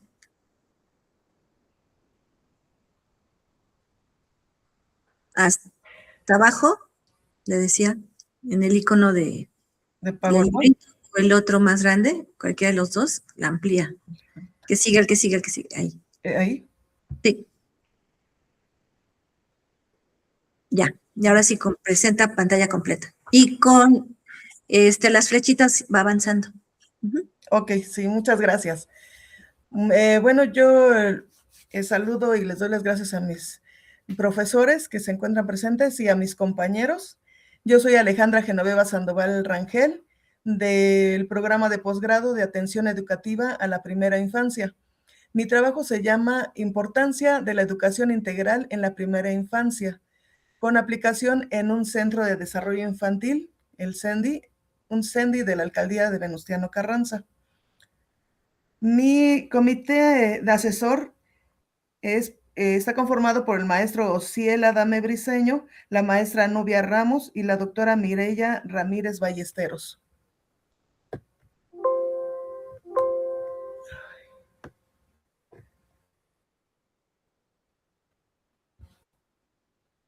El objetivo principal es que los niños y las niñas del CENDI adquieran el desarrollo infantil integral en la primera infancia.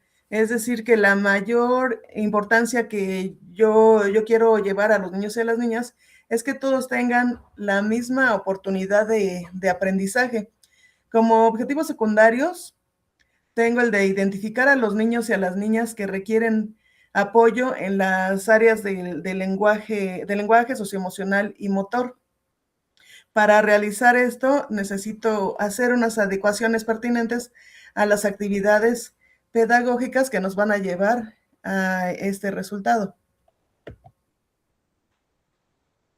Como metodología en mi investigación es cualitativa y utilizará la investigación-acción en la educación.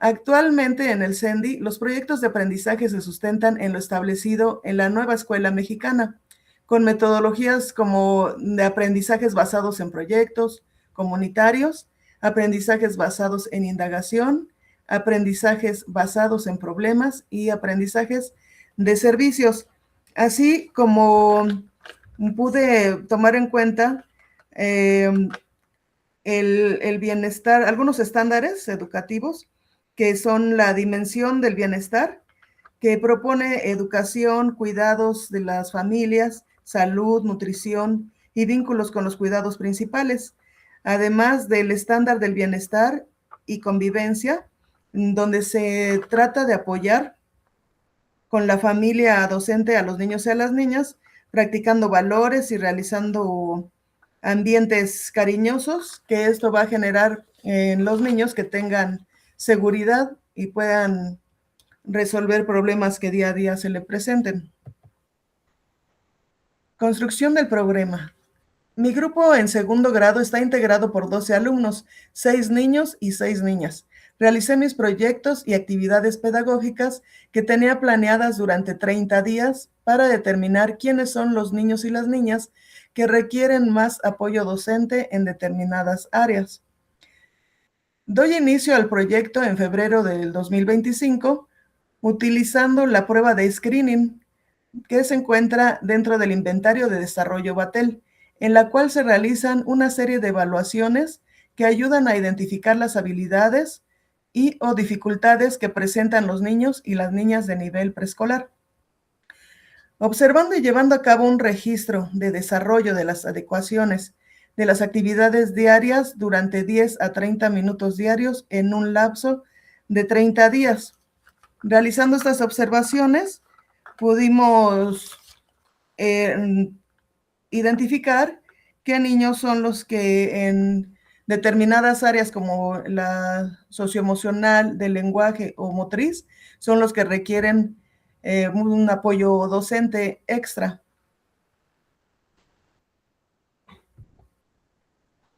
Diseño de una estrategia. Se realizó un trabajo de investigación en los niños y las niñas sobre el desarrollo del lenguaje oral y escrito para detectar problemas de pronunciación y expresión.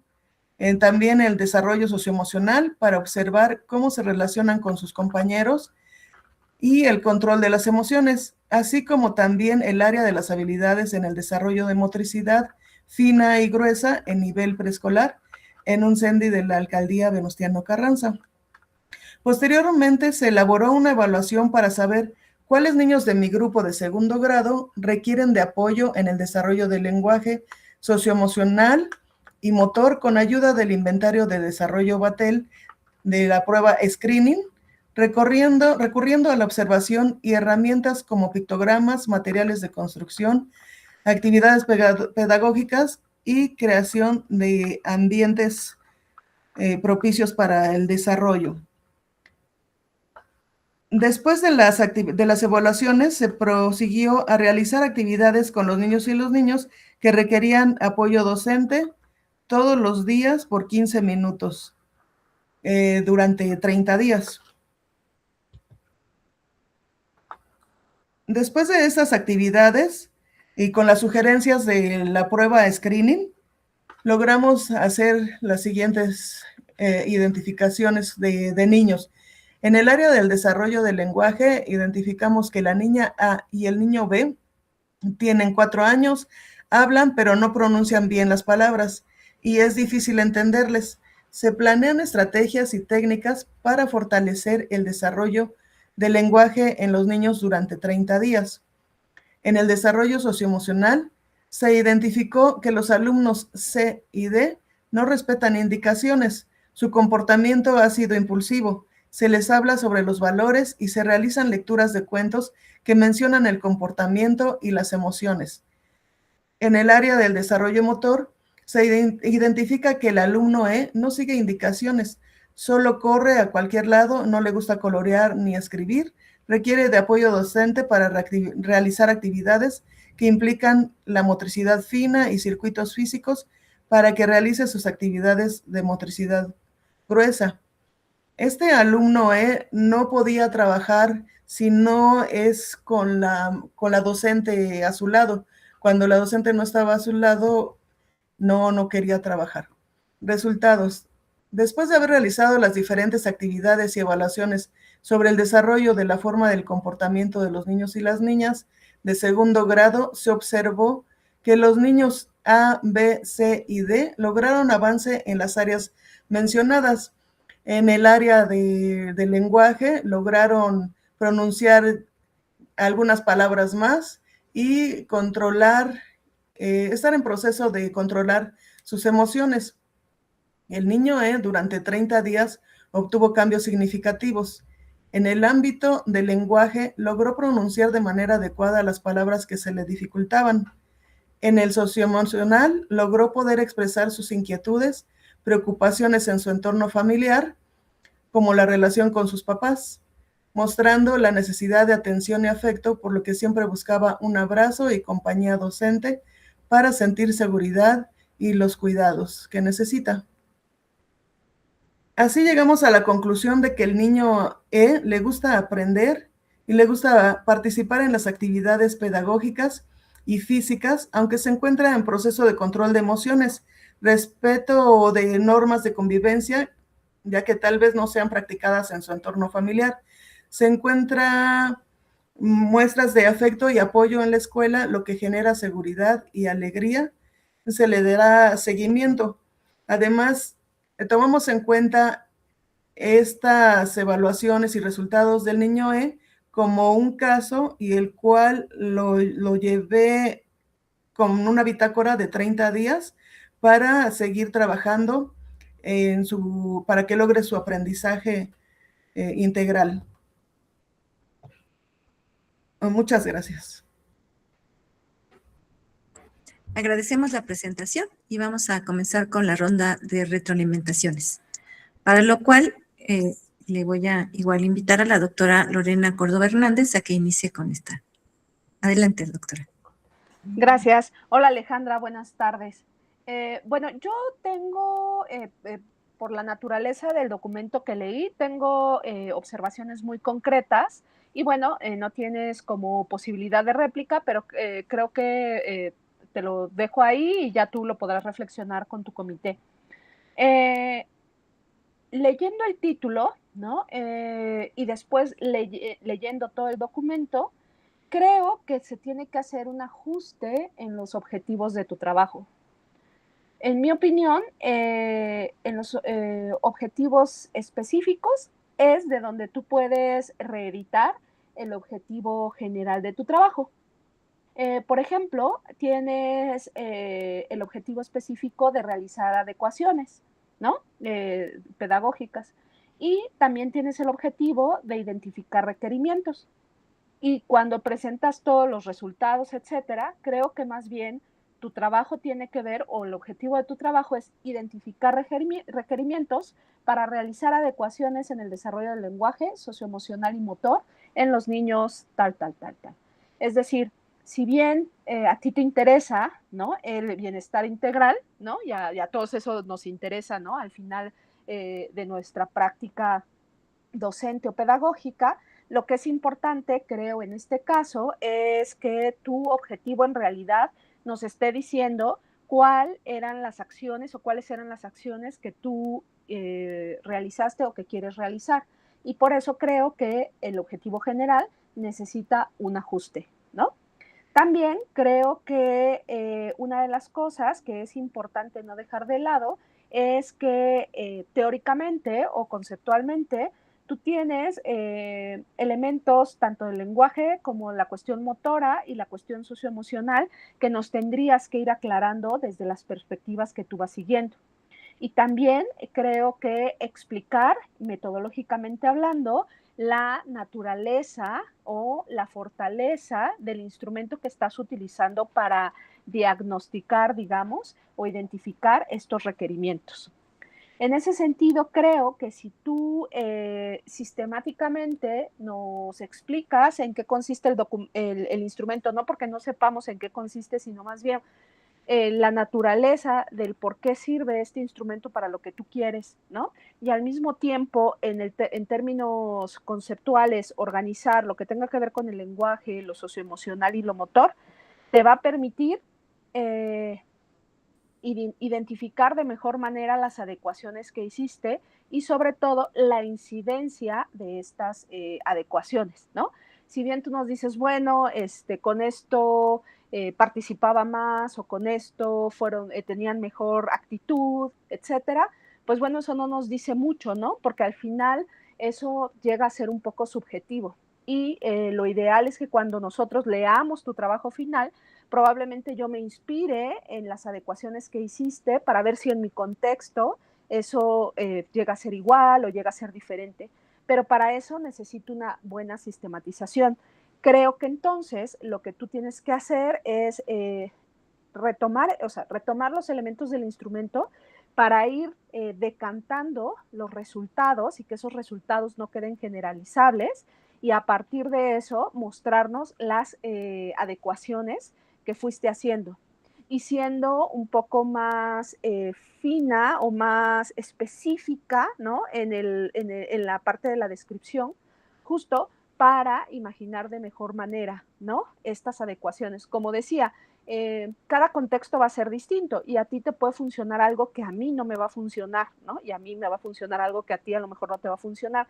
Sin embargo, en términos de inspiración, en términos de sistematización de la experiencia, ayudaría muchísimo que eso esté bien sistematizado para saber también los alcances y limitaciones de dichas adecuaciones. En ese caso, yo creo que tu trabajo va bien, ¿no? O sea, creo que tiene un muy buen aporte para la disciplina. Sin embargo, creo que estas adecuaciones, hablando de adecuaciones, sí tendrían que hacerse para potencializar de mejor manera, porque en este momento, como el título hace referencia a una cosa y cuando uno lee, en realidad tú hiciste algo muchísimo más específico que sería necesario relevar. Con esto no quiero decir que no vas a volver a hablar de bienestar integral. Bienestar integral sería la meta, ¿sí? Pero es la meta de tu trabajo, no el objetivo general. Entonces yo haría esas adecuaciones. Muchas felicidades y te deseo buen cierre de trabajo. Gracias, doctora. Bueno, le vamos a ceder la palabra a la doctora Marta Morales González. Adelante, doctora. Muchas gracias. Alejandra, muchas felicidades por su trabajo. Mire, yo creo que lo que nos queda claro es que usted ya tiene datos, ya trabajó, ya aplicó sus instrumentos y eso es bueno, ¿no? Eso creo que todos lo reconocemos y se valora. Pero bueno, yo igual me limitaré solo a comentar a partir del texto, el resumen que usted nos hizo llegar. Coincido también con mi colega, la doctora Lorena. Si bien, bueno, también entendemos, ¿no?, que es un texto muy, muy sintético en el que tal vez no puede plasmar usted todo el trabajo, ¿no?, todo el desarrollo del trabajo y sus hallazgos, Pero sí me parece que el documento que, por lo menos el que nosotras leímos, quizás te faltó que usted delimite, ¿no? Delimite su problema. Y bueno, porque pareciera que en lugar de problematizar la educación integral a nivel institucional, por supuesto, se salta directamente a los casos de los niños. Esto, digo, no está mal, nos está mostrando ya sus resultados y su trabajo de campo, pero sí hizo falta tal vez esa parte, ¿no? De que usted pueda problematizar más esto, y sobre todo, ya que usted menciona la nueva escuela mexicana, pues es justamente, creo que ahí es donde radica la justificación de su trabajo, pero coincido también con la doctora, no hay que confundir el objetivo principal de su investigación con la meta que usted tiene, ¿no? Que es el desarrollo integral. Son dos cosas diferentes. En todo, o sea, más bien aquí lo que usted tendría que mostrarnos es de qué manera usted logra resolver que, por ejemplo, en ese CENDI pueda existir esa educación integral. De qué manera, bajo qué estrategias metodológicas, bajo qué marco teórico, etcétera. Digamos, salirse un poco de las cuestiones muy técnicas que bueno, insistimos, no está mal, simplemente es que tiene que llevar todo un hilo conductor y más bien no confundir. Una cosa es su meta en el CENDI, lo que quiere usted que lograr o proponer ahí en el CENDI, y otra muy distinta es el objetivo o que va a guiar su trabajo de investigación, ¿no? Recuerde que ante todo ustedes desarrollan una investigación y en función de eso realizan una propuesta, entonces no hay que olvidar esa parte. Bueno, pues ya los comentarios pues eran muy similares a los que ya dijo la doctora, así que no voy a repetirlo, pero bueno, yo creo que en general lo que usted nos muestra es que pues tiene ya los datos, tiene ya el trabajo de campo, tiene las ganas, solo es organizar su trabajo, tal vez no reestructurarlo, pero sí organizar la información que tiene y pues adelante, esperamos ver al final su trabajo ya finalizado. Muchas felicidades. Muchas gracias, doctora. Bueno, ya con el trabajo de Alejandra concluimos la mesa del día de hoy, por lo cual pues agradecemos la presentación de las personas estudiantes, así como la participación de las comentaristas y su asistencia a este 10º coloquio de investigación del posgrado de la Universidad Nacional Rosario Castellanos, en el cual se están presentando 488 trabajos de estudiantes en 117 mesas diferentes que serán retroalimentadas por 165 expertos académicos de diversas instituciones de educación superior, tanto nacionales como extranjeras. Les reitero nuestro agradecimiento, buenas tardes y nuestro lema, otro modo de ser humano, libre, otro modo de ser. Muchas gracias. Hasta luego. Hasta luego. Hasta luego. Hasta luego.